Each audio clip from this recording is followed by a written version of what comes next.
Media बंधुओं, जैसा कि ये विदित है कि देश में सर्व समाज के हित एवं कल्याण हेतु सर्वजन हिताय व सर्वजन सुखाय एवं देश के निर्माण के पवित्र उद्देश्यों के लिए परम पूज्य बाबा साहब डॉक्टर भीमराव अम्बेडकर ने अपने आजीवन अथक संघर्षों के अनुभवों के आधार पर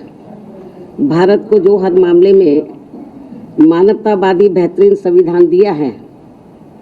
तो उसका केंद्र में रही सत्ता के दौरान पहले कांग्रेस पार्टी ने और अब उसके बाद पिछले कुछ वर्षों से सत्ता में बीजेपी के नेतृत्व में चल रही एनडीए की सरकार के लोगों ने भी देश के करोड़ों देशवासियों के लिए व्यापक जन व देश हित में कभी भी इस पर अपनी पूरी ईमानदारी व निष्ठा से अमल नहीं किया है, बल्कि इन दोनों ही पार्टियों ने तथा इनके समर्थकों ने भी ज़्यादातर अपनी अपनी पार्टी की विचारधारा, सिद्धांतों एवं अपने राजनीतिक स्वार्थ के तहत संविधान में समय समय पर काफ़ी गैर जरूरी परिवर्तन भी कर दिए हैं, जिसकी देश में एकमात्र अम्बेडकरवादी बीएसपी पार्टी कड़े शब्दों में निंदा करती है, क्योंकि देश के बहुजनों में से खासकर करोड़ों गरीबों, मजदूरों, किसानों, महिलाओं, छोटे व्यापारियों एवं अन्य मेहनतकश लोगों को यही लगता है कि शुरू में केंद्र व देश के अधिकांश राज्यों में भी काफ़ी लंबे समय तक सत्ता में आसीन रही कांग्रेस पार्टी ने और अब बीजेपी ने भी अपनी अपनी सरकार की गलत नीतियों एवं जन विरोधी चाल चरित्र व चेहरे को छिपाने तथा लोगों का ध्यान उन पर से हटाने के लिए ही अब ये ऐसी चालें ही चलती रहती हैं, जिनका क्रम न केवल आज भी जारी है,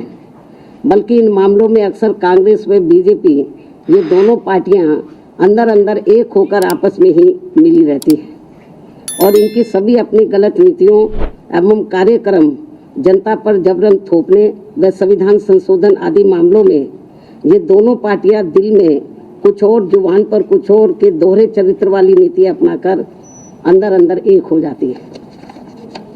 और इस संदर्भ में खासकर आरक्षण संबंधी अनेकों मामले देश के दलितों, आदिवासियों व अन्य पिछड़े वर्गों के लोगों के सामने अभी भी ताजा है, जिससे स्पष्ट तौर पर इन वर्गों के साथ साथ जन व देश हित भी प्रभावित होता है और देश की ज्वलंत समस्याएं जनता को दुखी एवं त्रस्त व उनके जीवन को लगातार लाचार और कष्टदायी बनाती रहती हैं, जबकि इन पार्टियों को अपने संकीर्ण विचार एवं राजनीतिक स्वार्थ से ऊपर उठकर आमजन व देश हित में संविधान व उसके मानवतावादी उद्देश्यों के साथ बिल्कुल भी छेड़छाड़ नहीं करना चाहिए, ताकि अपने भारतीय संविधान की पवित्रता हमेशा बरकरार बनी रहे। किंतु इन दोनों पार्टियों व इनकी सहयोगी पार्टियों के भी स्वभाव व कार्यकलापों आदि से साफ जाहिर होता है कि ये सभी पार्टियां अंदर अंदर आपस में मिलकर बाबा साहब डॉक्टर भीमराव अम्बेडकर द्वारा निर्मित किए गए समतामूलक व अति कल्याणकारी संविधान को बदलकर इसे अब पुराने जातिवादी ढांचे में बदलना चाहती है, जिससे भारतीय मानवतावादी जनमानस व हमारी पार्टी कतई भी बर्दाश्त करने वाली नहीं है। वैसे भी भारतीय संविधान व उसकी उद्देशिका में जिन भी शब्दों का इस्तेमाल किया गया है वे देश की आत्मा को तृप्त करती हैं और जिन्हें काफ़ी सूझबूझ, लंबे व गहरे सोच विचार के बाद ही देश में लागू किया गया है और अब उनके साथ किसी भी प्रकार का कोई और छेड़छाड़ करना ठीक नहीं है, बल्कि ये घोर अनुचित होगा। बीएसपी की ये इन पार्टियों को सलाह भी है, किंतु ये अति दुखद है कि देश को भारतीय संविधान के मामले में बार बार ऐसी अप्रिय परिस्थिति का सामना करना पड़ता है और इस संदर्भ में बीएसपी को इन पार्टियों के विरुद्ध ऐसा लगता है कि अब हमें भी अपनी आवाज़ देश भर में जरूर उठानी पड़ेगी, बशर्ते यदि इन्होंने अपने संविधान विरोधी चेहरे को जल्दी नहीं बदला। यदि ऐसे ही इनका सिलसिला चलता रहा तो फिर जो दबे कुचले लोग हैं, इस देश के वीकर सेक्शन के लोग हैं, खास तौर से जिनको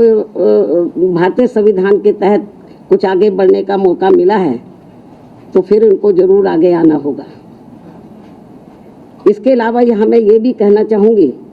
कि देश के कई राज्यों में आए दिन भाषा के नाम पर की जा रही राजनीति भी कोई ठीक नहीं है, जबकि संविधान की मूल भावना के अनुसार सभी भाषाओं को सम्मान देना जरूरी है। भाषा को लेकर बुद्धिजीवियों के बीच बहस होना तो कोई बुरी बात नहीं है, लेकिन इस मामले में सरकारों व पार्टियों के बीच किसी भी प्रकार का टकराव होना देश व जनहित में ठीक नहीं है। साथ ही वोटर लिस्ट में भी सुधार को लेकर जो किस्म किस्म की भ्रामक बातें कही जा रही हैं, तो उसे भी केंद्रीय चुनाव आयोग को अपनी स्थिति को जरूर स्पष्ट करना चाहिए और सभी राजनीतिक पार्टियों को विश्वास में लेकर इस कार्य को पूरा किया जाना चाहिए, ताकि इस अभियान का सही मुख्य लक्ष्य हासिल हो सके। जहां तक पिछले कुछ समय से देश में कई धार्मिक कार्यक्रमों को लेकर जो जातीय उन्माद, टकराव व हिंसा की स्थिति पैदा की जा रही है तथा कहीं जातिवादी मानसिकता के तहत खासकर दलित एवं अन्य उपेक्षित वर्गों के लोगों का जो शोषण, अत्याचार व उत्पीड़न आदि किया जा रहा है, ये भी कोई अच्छी बात नहीं है,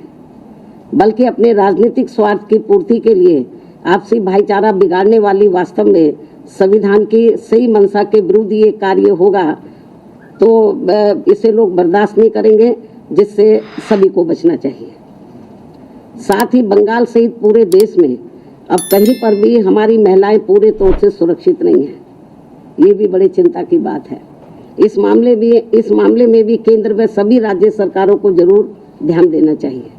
इसके साथ साथ देश में बीच बीच में हो रही आतंकवादी गतिविधियों को भी रोकने के लिए केंद्र सरकार को हमेशा सजग व पूरी तैयारी के साथ रहना चाहिए, ताकि अब आगे कोई भी आतंकवादी संगठन अपने किसी भी मकसद में कामयाब ना हो सके। इसके अलावा इस समय पूरी दुनिया में जो कुछ चल रहा है, तो उस पर भी केंद्र सरकार को अपनी पैनी नज़र रखनी चाहिए और इस मामले में कोई भी फैसला लेने से पहले यदि केंद्र की सरकार विपक्ष को भी गुट फेद में ले लेती है, तो ये बेहतर होगा। इन्हीं जरूरी खास मुद्दों के साथ ही अब मैं अपनी पार्टी की गतिविधियों के बारे में भी ये कहना चाहूँगी कि इस वर्ष सन 2025 के शुरू होते ही हमारी पार्टी ने पूरे देश में पार्टी संगठन की समीक्षा करने के साथ साथ इस दौरान सभी स्तर की कमेटियों के गठन करने की तरफ भी विशेष ध्यान दिया है। और इस संबंध में मैंने इस वर्ष 29 जनवरी को दिल्ली पार्टी केंद्र कार्यालय में और 2 मार्च को लखनऊ पार्टी प्रदेश कार्यालय में तथा पिछले महीने दिनांक 18 मई को पुणे दिल्ली में पार्टी की ऑल इंडिया की बैठक बुलाई थी, जिसमें उन्हें जरूरी दिशा निर्देश भी दिए गए, जिसकी काफ़ी कुछ जानकारी मीडिया बंधुओं को भी मेरे ट्वीट व प्रेस नोट आदि के जरिए मिलती रही है, जिन्हें मैं यहाँ फिर से दोहराना नहीं चाहती हूँ। इतना ही नहीं, बल्कि इस मामले में यूपी व उत्तराखंड स्टेट की तथा अन्य राज्यों की भी बीच बीच में दिल्ली व लखनऊ में भी अलग अलग से मेरी बैठकें होती रही हैं। और वैसे भी ये सिलसिला तब तक चलता रहेगा जब तक पूरे देश में पार्टी का हर स्तर का संगठन सही से बनकर तैयार नहीं हो जाता है। इसके बाद फिर देश के सभी राज्यों में समय समय पर होने वाले विधानसभा आम चुनाव में तथा आगे चलकर देश में होने वाले लोकसभा आम चुनाव में व राज्यों में भी होने वाले स्थानीय चुनावों आदि में भी पार्टी की विचारधारा एवं सिद्धांतों के तहत ही पार्टी व मूवमेंट के हित में आगे की रणनीति भी तैयार की जाएगी। कहने का तात्पर्य यह है कि हमारी पार्टी इस समय पूरे देश में अपनी पार्टी के जनाधार को मजबूत करने में पूरे जी जान से लगी है और दूसरी पार्टियों की तरह अपनी पार्टी व मूवमेंट की गतिविधियों को अधिकांश मीडिया व शोबाजी आदि तक ही सीमित नहीं रखती है, बल्कि उन्हें जमीनी हकीकत में भी अमल में होते हुए देखना चाहती हैं। इन्हीं जरूरी बातों के साथ ही अब मैं आपका धन्यवाद अदा करती हूँ। जय भीम व जय भारत।